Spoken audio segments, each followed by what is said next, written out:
مرحبا بكم على قناة أحكي مع علياء. حكايتنا اليوم Aladdin et la lampe merveilleuse. Aladdin était le fils unique d'une famille pauvre. Il rêvait toujours d'un avenir meilleur et se consolait chaque jour en croyant que la pauvreté ne pourrait être que passagère. Un jour, son tour viendra. Il serait riche, habiterait dans un palais et s'offrirait les meilleurs plats du monde. La voix de son oncle Sahir le réveilla de ses songes, car il rouspétait pour aller chercher un trésor et demandait à Aladdin de l'accompagner pour l'aider à le déterrer du fond d'une caverne. L'oncle d'Aladdin, chercheur de trésors, était avare, cupide et ne pensait qu'à ses intérêts. Arrivé devant la paroi d'une montagne, Sahir prononça des mots de sorcellerie. Une grotte apparut. Aussitôt, Aladdin y pénétra en traversant des marches de pierre. Il y trouva des bijoux et des milliards de pièces d'or. Énervé par son retard, son oncle l'abandonna et referma la grotte, resté seul dans l'obscurité. Aladdin tatillonnait des mains quand il trouva une vieille lampe qu'il frotta car il avait froid. Une épaisse colonne de fumée s'en dégageait et se transforma en un gigantesque géant.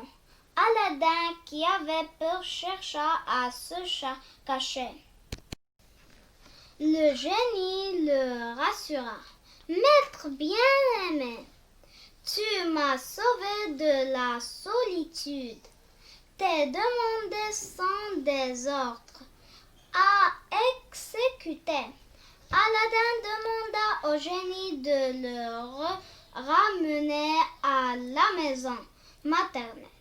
Devenu jeune homme, Aladdin voulait se marier avec la fille du sultan, mais il ne pouvait le faire car il était pauvre.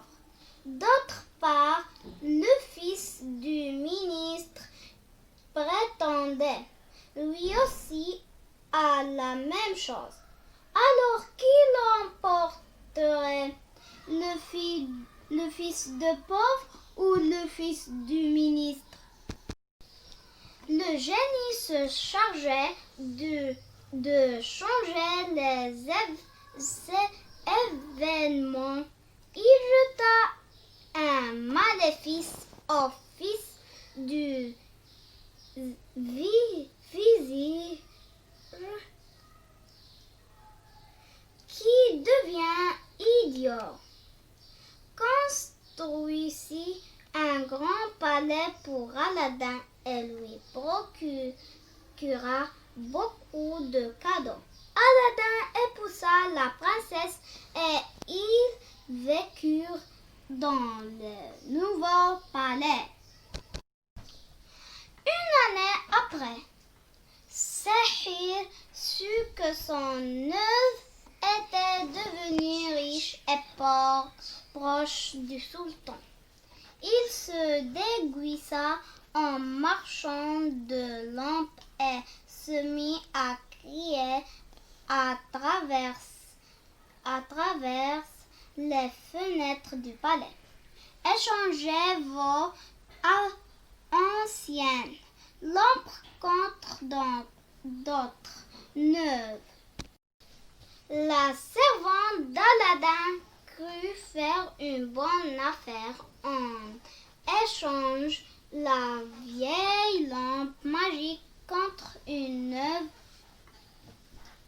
Elle riait de la naïveté de ce marchand fou. Mis au courant, Aladin était triste car il avait perdu la souris de sa richesse. Cependant, sa femme se déguisa en voyante, se présenta à Sahir et lui prédit richesse et puissance. Et pendant qu'il rêvait de sa vie future, elle lui subtilisa la lampe magique.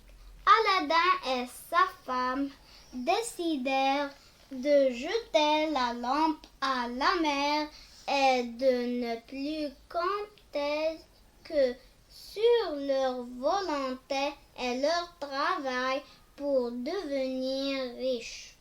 Ils vécurent heureux ainsi.